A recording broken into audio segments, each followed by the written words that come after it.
are today, sitting in 2 buildings that are run by Tuxedo Cat with 6 theatre spaces.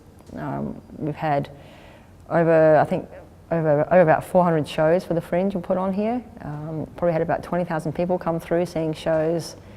And since then we've had bands and cabaret festivals, and our inbox, I reckon we get at least 3 emails a day from different types of artistic groups or bands, poets, book writers, visual artists, rehearsal space, wanting to use the facilities that are here.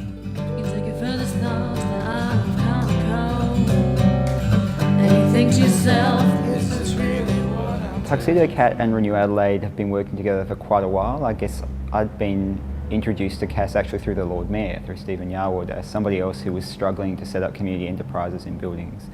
And we both seem to be fighting the same fight of making people see community-driven activity as legitimate and a legitimate use of space, and trying to find ways to get through the regulatory system that was low, no profit. A lot of the other tenants we've helped, it's been kind of, we just help arrange leases, and those tenants seem to be much smaller. Generally most Renew tenants are small-scale enterprises. Often they're more retail focused, or they're like the Reading Room on Harley Street, very small-scale community things. With Tuxedo Cat, it was already an entity that operated under its own steam. It just was a very heavily unsupported entity and didn't really have anybody else backing it, I think, when we first started working with them. So we really have just helped what they've done. What they've done has been, they probably would have done it regardless. I'd just like to think that we maybe made it a little bit easier, and maybe meant that things that would have taken 2 years have now taken 1 year, and yeah, helped reduce the drain a little bit.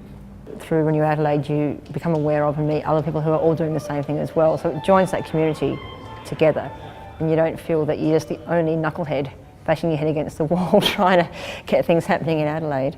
So, you know, apart from what it does, you know, as opposed to what it's being funded to do, what it also does on a social level amongst other creative types is very important as well. A lot of people want to volunteer because they can see that something's happening, that there is passion and energy and creative things happening in Adelaide.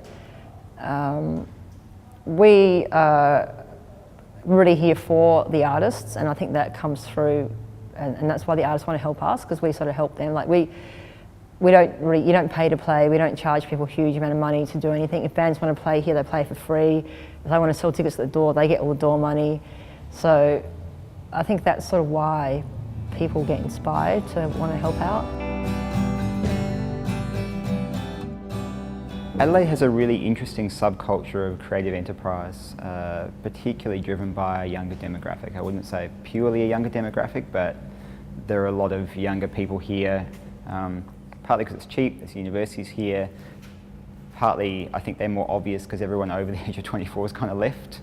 So we have had a really major youth exodus, and it's interesting to see the current state government really addressing that and trying to look at ways of dealing with it, and it was recognised in their 30-year plan.